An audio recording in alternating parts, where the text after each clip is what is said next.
I have shared with other groups that I've been on a ketamine kind of journey. I started this summer because I just needed some relief from my chronic, intense depression. And it's been this clearing out process, and it's been very intense.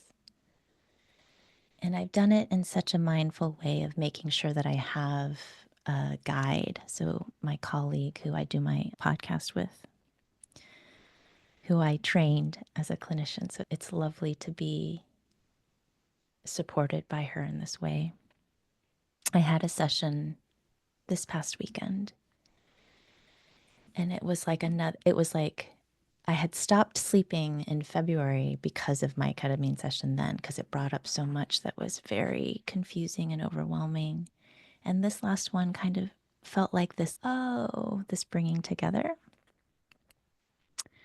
What's interesting that I wanted to share with you to just get a sense is there is this sense of spaciousness. I've been growing this capacity to trust the universe and my teeny tiny piece in it.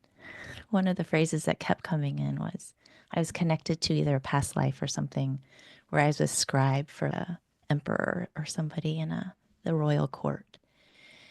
And the image that I had when I was on my journey was I was given the task of transcribing the edicts from the ruler, knowing that the character, so it's an Asian body, the character that I chose to write down would determine different factors. So it was like me writing down and trying to figure out exactly how to transcribe, knowing that there was this responsibility to, as the transcriber of the edicts, exactly the word choices or how it might be perceived. And then there was this abacus in the background. Depending on the character I chose or how I translated what I was hearing, would determine how many people died and how many people didn't. It's this constant, it was so interesting, this sense of what is this return on investment? What is the impact that will be the least or the most for people? But what I noticed in my body during that, and I have this sensation right now, it was so much pressure, right? And also part of this bigger thing that's been happening for millennia, right? If we zoom, so it's like in this group, we zoom out and then zoom in and then zoom out and then zoom in, right? And the phrase that kept coming was, you are just but piece of sand. You are just one grain of rice, right? In this whole thing. Understanding the weight that I felt was from, and also not needing, choosing to reconcile, oh, that's the piece that I can take from that possible lived experience. I don't know, right? And I can bring it forward now that I'm going to be very mindful of how I communicate, what the impact of my language might be on other bodies, right? And take off the pressure of me being responsible for the lives and the happiness of so many, because that's not my current lived experience. What am I trying to say? I'm trying to say, how do we keep in perspective what is actually within our control? So some of us have had childhood experiences where we were the hero child, right? The namesake of a parent, or the of an unhappy life of a parent, or an unlived life of a parent, or something, right? That in young childhood we might have taken on this responsibility and it's misplaced. So it's about questioning everything on what is my place in my life, right? What is the place in society? What is the place for my family? Which need not be, none of these need to be or stagnant or set in stone. It's just one part of the perspective, depending on what angle you want to go in, depending on what fractal you're looking at. Does that make sense? So it's like this in and out. I want you to just consider how this is manifesting in my current life right now. So if I can just relax and not stress out about everything, right? So when I realized that, it was just this wave of grief.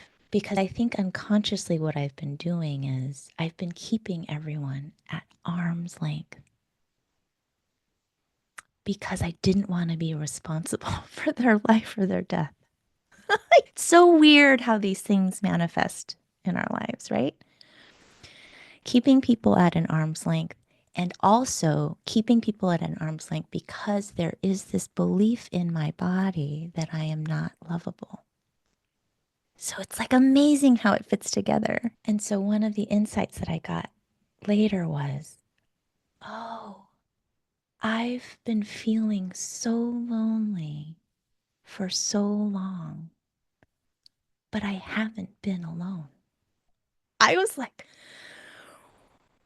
wait a minute. What do you mean? I've been so lonely, which is a lived, real experience in my body, right? I've been so lonely, but I haven't been alone. When I see the people that I journey with or the people that it's like we're also journeying together, right? It's about seeing the bigger picture and our part in it, our small, teeny tiny part. But that teeny tiny part is what makes up the beach. That teeny tiny piece of sand, along with all these other teeny tiny pieces of sand, make up this glorious beach that we get to walk on and enjoy. That teeny piece of rice, along with all these other ones, get to fill up. So it's again, keep going in and out. Yes, that one snowflake that you have to shovel now, Rose. It's but a small piece, but that small piece is the exact wisdom and power of the entire universe. Does that make sense? Like one tiny cell in our body has programming. It's so crazy. Knows the programming to how to keep this body alive and how to manifest this body into a human body. It's so mind blowing. So my current challenge with all of this is sitting with it. So that's the last piece of this mini talk is as we shed, keep in mind that the programming in our body needs constant tending to. Shelby, I think you were the one who said, when you clear out something, it's like something just comes in really fast and fills it in, okay? I added 3 long workshops in my calendar for May, which is not very long. And I have no capacity. And I'm like, wait a minute. So if I'm supposed to grieve the fact that I've believed that I was alone on this journey this entire time, why am I still trying to fill up all of this empty space with people I need to serve instead of people I just want to be with right now? And that main person I just want to be with is me. And then my teenagers, I don't get it.